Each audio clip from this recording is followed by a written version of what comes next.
औज़ुबिल्लाहिमिनश्शैतानिर्रजीम बिस्मिल्लाहिर्रहमानिर्रहीम। जी तो viewers, kitchen with गोशी में आप सबको दोबारा से वेलकम करती हूँ। आप सबको मेरी तरफ से एक दफ़ा फिर से रमज़ान की बहुत बहुत मुबारकबाद हो।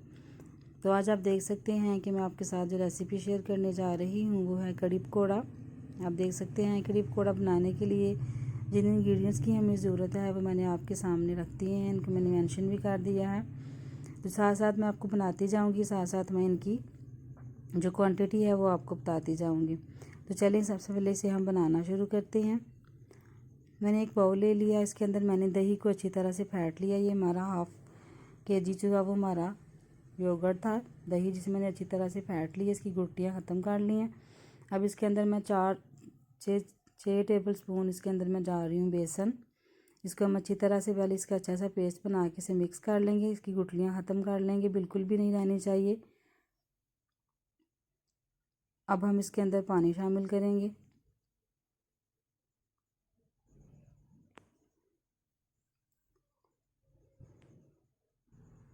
साथ साथ मिक्स करते जाएंगे और साथ साथ हम इसके अंदर पानी शामिल करते जाएंगे।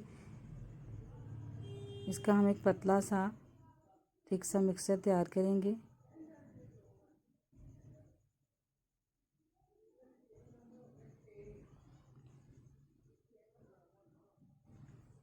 ये आप देख सकते हैं मैंने इसे अच्छी तरह से मिक्स करके अब हम इसे एक साइड पे रख देंगे। अब हम इसका तड़का बनाना शुरू करेंगे। सबसे पहले हम ऑयल डाल लेंगे देसी घी में।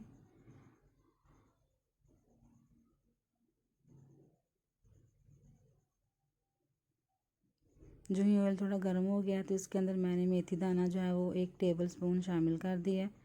ये आप देख सकते हैं कि घी ऑयल गर्म था, उसके साथ ही मैंने इसमें कुछ साबित मिर्चें शामिल कर दी हैं। अच्छी तरह से भुन चुका है हमारा मेथी दाना। अब इसके अंदर प्याज शामिल कर दिया।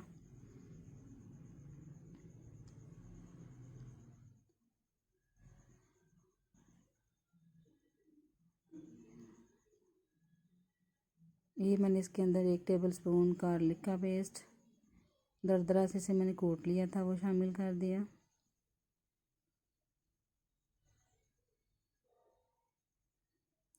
अच्छी तरह से इसकी स्मेल ख़त्म कर लेंगे लहसुन की और प्याज की। फिर इसके अंदर स्पाइसी शामिल करेंगे।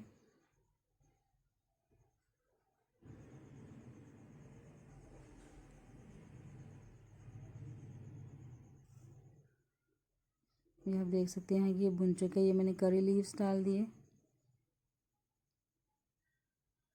ग्रीन चिली 3 से 4 अदद ये हमारी ग्रीन चिली थी जो मैंने सब्ज़ मिर्ची इसमें डाल दी है काट के बारीक बारीक। अब इसमें स्पाइसेस जाएंगे। ये सुरख मिर्च चली गई, ये नमक चला गया। ये दोनों चीज़ें 2 टेबल स्पून थी, 1 टेबल स्पून इसमें हल्दी।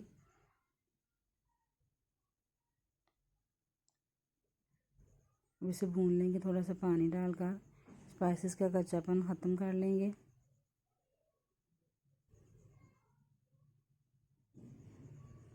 ये देखिए अच्छी तरह से भून चुका है। अब हमने जो पेस्ट घोल के रखा था बेसन का और दही का वो हम इसके अंदर शामिल कर देंगे। ये आप देख सकते हैं पतला सा मैंने इसका मिक्सचर जो था वो तैयार करके रखा था आपके सामने, वो मैंने इसके अंदर शामिल कर दिया। अब इसे हम पकने के लिए छोड़ देंगे। एक साइड पे हम इसे पकने के लिए रख देंगे चूल्हे के ऊपर हल्की हल्की आंच पर। साथ इसे हम चम्मच चलाते जाएंगे ताकि ये जो नीचे ना बैठ जाए, क्योंकि बेसन जो थिक होगा इसकी गुठलियाँ बनना शुरू होंगी। इसकी हमने गुठलियाँ नहीं बनने देनी, कंटिन्यूसली इसे चलाते रहना है। हल्की से आंच पर इसे मैंने पकने के लिए रख दिया। ये 5 मिनट के बाद आपको इसकी लुक दिखाने लगी हूँ मैं एक। ये आप देख सकते हैं कि ये थिक हो चुका है थोड़ा थोड़ा। ये आप देख सकते हैं अभी होगा ये और मज़ीद थिक होगा ये।